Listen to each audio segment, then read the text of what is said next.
دین و اخلاق کو بنیاد بنایا جائے۔ نمبر 2، تاخیر، جہیز اور دکھاوے سے بچا جائے۔ نمبر 3، بیٹی کی رضامندی کو لازمی سمجھا جائے۔ اور نمبر 4، دعا اور استخارہ سے مدد لی جائے۔ اب ہم نے یہ تو جان لیا کہ قرآن و احادیث کی روشنی میں دین متین، دین اسلام ہماری بیٹیوں کے رشتے کے حوالے سے کس طرح سے رہنمائی کرتا ہے۔ اس سے قبل کہ ہم قرآن و احادیث مبارکہ کی روشنی میں جہیز کے حوالے سے رہنمائی حاصل کریں، ایک نظر اپنے معاشرے کی طرف بھی ڈال دیتے ہیں۔ ہمارے معاشرے میں جہیز کو لے کر کیا ہو رہا ہے؟ جو امیر خاندان ہیں ان کی یہی کوشش ہوتی ہے کہ ہر قسم کی آسائشیں اٹھا کے اپنی بیٹیوں کے قدموں تلے رکھی جائیں، اور صرف یہی نہیں، پھر ان کی نمائش بھی کی جائے۔ نمائش کرنے کا طریقہ کار کچھ اس طرح کا ہوتا ہے کہ پورے محلے کی بہو بیٹیاں بہنوں کو اکٹھا کیا جاتا ہے کہ ہم اپنی لاڈلی کو اتنا کچھ دے رہے ہیں لیکن دے تو رہے ہیں۔ اسی پنڈال میں موجود اس غریب مزدور کی بیٹی بھی شامل ہوتی ہے جو کہ اپنی بیٹی کو 3 کپڑے بھی اچھی طرح سے نہیں دے سکتے۔ اس بہن اس بیٹی کے دل پر اس وقت کیا گزر رہی ہوتی ہے، یہ تو یا وہ جانتی ہے یا پھر پروردگار عالم کی ذات جانتی ہے۔ یہ بات سمجھنے سے بالا تر ہے کہ جب دینا ہی ہے، سب کچھ تو اپنی ہی بیٹی کو دے رہے ہیں، تو پھر نمائش کیسے؟ غریب کی بیٹی کی دل آزاری کیوں؟ اللہ سمجھ عطا فرمائے۔ اب ہم بات کر لیتے ہیں کہ جہیز کے حوالے سے دین اسلام کا کیا نظریہ ہے۔ دین اسلام ہمیں جہیز کے حوالے سے کیا تعلیمات دیتا ہے؟ اسلام نے نکاح کو ایک آسان اور بابرکت بندھن قرار دیا ہے، نہ کہ مالی لین دین کا ذریعہ۔ اللہ تعالیٰ قرآن مجید میں فرماتے ہیں، اور عورتوں کو ان کے مہر خوش دلی سے دیا کرو۔ اس آیت سے واضح ہوتا ہے کہ نکاح میں دینے والی چیز مہر ہے، جہیز نہیں۔ مہر شوہر کی طرف سے بیوی کو دیا جاتا ہے، نہ کہ والدین کی طرف سے شوہر کو کچھ دیا جائے۔ یعنی اسلام نے دینے کا حکم لڑکی کے والدین کو نہیں بلکہ لڑکے کو دیا ہے۔ نمبر 2، نبی کریم صلی اللہ علیہ وآلہ وسلم کا طرز مبارک۔ رسول اللہ صلی اللہ علیہ وآلہ وسلم کی بیٹیوں کے نکاح بہترین نمونہ ہیں۔ حضرت فاطمہ الزہرا رضی اللہ تعالی عنہا کا نکاح، جب حضرت علی رضی اللہ تعالی عنہ نکاح کا پیغام دیا تو نبی کریم صلی اللہ علیہ وآلہ وسلم نے جہیز کے نام پر کچھ خاص مطالبہ نہ کیا، بلکہ صرف ضرورت کے چند سادہ سامان دیے، ایک چادر، ایک مشکیزہ اور ایک تکیہ جس پر کھجور کی چھال بھری تھی۔ یہی تھا جہیز فاطمی، سادہ، بابرکت اور غیر دکھاوٹی۔ یہ سنت مبارکہ رسول اللہ صلی اللہ علیہ وآلہ وسلم ہے کہ نکاح کو آسان بنایا جائے اور مال و دولت کی نمائش نہ ہو، فضول خرچی اور تفاخر سے ممانعت۔ اللہ تبارک و تعالیٰ نے فرمایا، بے شک فضول خرچ لوگ شیطان کے بھائی ہیں۔ اس سے معلوم ہوا کہ جہیز میں دکھاوا، مقابلہ بازی یا فضول خرچی اسلامی تعلیمات کے خلاف ہے۔ اسلام ہر اس کام سے منع کرتا ہے جو ریا، تفاخر یا مالی ظلم کا باعث بنے۔ نمبر 4، جہیز دینا واجب نہیں۔ اسلامی فقہا کا اجماع ہے کہ جہیز دینا شرعاً واجب نہیں، بلکہ اگر والدین اپنی خوشی سے کچھ دینا چاہیں تو وہ ہدیہ یا تحفہ کے طور پر درست ہے، مگر اسے لازم یا شرط بنانا گناہ ہے۔ جہیز ثواب کی نیت سے دیا جا سکتا ہے، لیکن شرط، رسم یا معاشرتی دباؤ کے تحت دینا گناہ اور ظلم ہے۔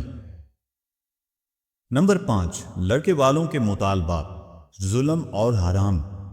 نبی کریم صلی اللہ علیہ وآلہ وسلم نے فرمایا، جس نے کسی سے کوئی چیز ظلم کے ساتھ لی وہ قیامت کے دن آگ کا طوق پہنائے گا۔ اگر کوئی لڑکا یا اس کے والدین جہیز مانگتے ہیں تو یہ ظلم اور حرام طریقہ ہے، حرام طریقے سے مال حاصل کرنا ہے۔ اسلام میں نکاح عبادت ہے، تجارت نہیں۔ اصل تعلیم، آسان نکاح۔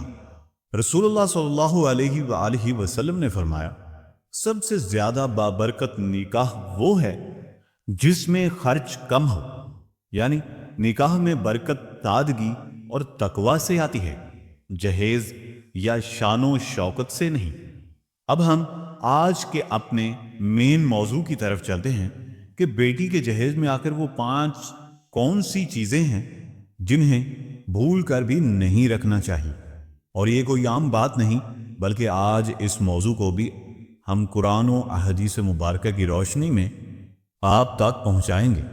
اسلامی تعلیمات اور اخلاق اصولوں کے مطابق جہیز میں کچھ ایسی چیزیں ہرگز شامل نہیں کرنی چاہیے جو یا تو گناہ کا سبب ہوں یا فتنہ، تکبر اور نمود و نمائش کا ذریعہ بن جائے۔ آئیے قرآن و سنت کی روشنی میں جانتے ہیں کہ وہ 5 چیزیں جو بیٹی کے جہیز میں ہرگز نہیں رکھنی چاہیے۔ نمبر 1، فخر دکھاوی کی چیزیں، ریاکاری کا سامان۔ قرآن کریم میں اللہ تبارک و تعالیٰ نے ارشاد فرمایا ہے، جس کا ترجمہ کچھ یوں ہے، اور فضول خرچی نہ کرو، بے شک فضول خرچ لوگ شیطان کے بھائی ہیں۔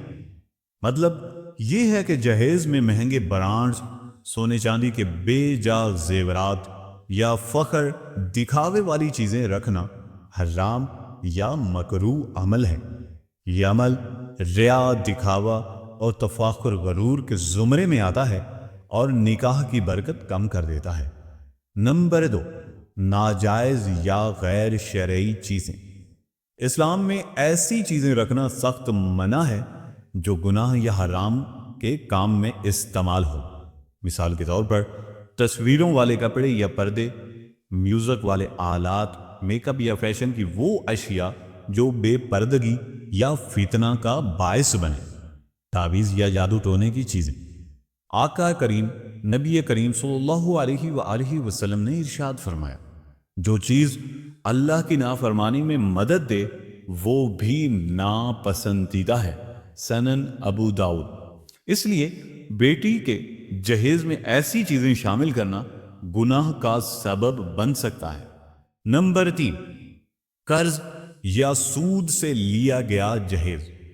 قرآن کریم میں سود کے بارے میں اللہ تبارک و تعالی نے بہت ہی واضح ارشاد فرمایا ہے، جس کا ترجمہ کچھ یوں ہے، اللہ سود کو مٹا دیتا ہے اور صدقہ کو بڑھا دیتا ہے۔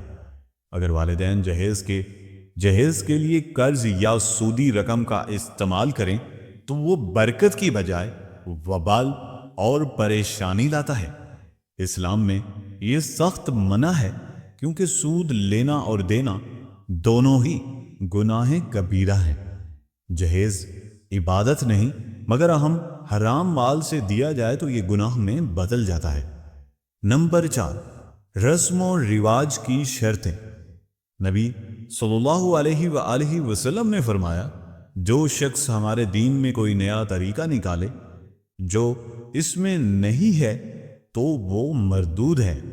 لہٰذا جہیز میں وہ چیزیں نہ رکھی جائیں جو صرف رسمی دکھاوے یا معاشرتی دباؤ کی خاطر ہوں، جیسے سونے کے سیٹ، قیمتی فرنیچر، گاڑیاں، برقی آلات، صرف لوگ کیا کہیں گے اس لیے۔ اتنے لاکھ کا جہیز دینا ہی عزت کی بات ہے جیسے جملے، کیونکہ یہ ساری کی ساری چیزیں فقط لوگوں کے دکھاوے کے لیے ہی ہیں۔ اس کا دین اسلام سے بالکل بھی کسی قسم کا بھی کوئی تعلق نہیں۔ یہ سب غیر اسلامی رسوم ہیں جو برکت کو ختم کر دیتی ہیں۔ نمبر 5، شوہر یا سسرال والوں کے مطالبے پر دیے جانے والی چیزیں۔ نبی کریم صلی اللہ علیہ وآلہ وسلم نے فرمایا، جو مال ظلم سے لیا گیا وہ آگ کا ایک ٹکڑا ہے۔ اگر بیٹی کا جہیز لڑکے یا سسرال والوں کی مانگ پر دیا جائے تو وہ ایک عظیم ظلم کے زمرے میں آتا ہے اور وہ مال حرام سمجھا جاتا ہے۔ اسلام میں کسی کو یہ حق نہیں ہے کہ وہ بیٹی کے والدین پر مطالبہ یا دباؤ ڈالے۔ ایسا جہیز قبول کرنے والا بھی گناہگار قرار پاتا ہے۔ اللہ پاک ہم سب کو حضور نبی کریم صلی اللہ علیہ وآلہ وسلم کی مبارک سنت پر زندگی گزارنے کی توفیق عطا فرمائے۔ اور ہم سب کو راہ ہدایت نصیب فرمائے، آمین ثم آمین۔ اگر آپ کو ہماری یہ ویڈیو پسند آئی ہو، اپنی قیمتی رائے کا اظہار کمنٹ سیکشن میں ضرور کیجیے گا۔ ملتے ہیں نیکسٹ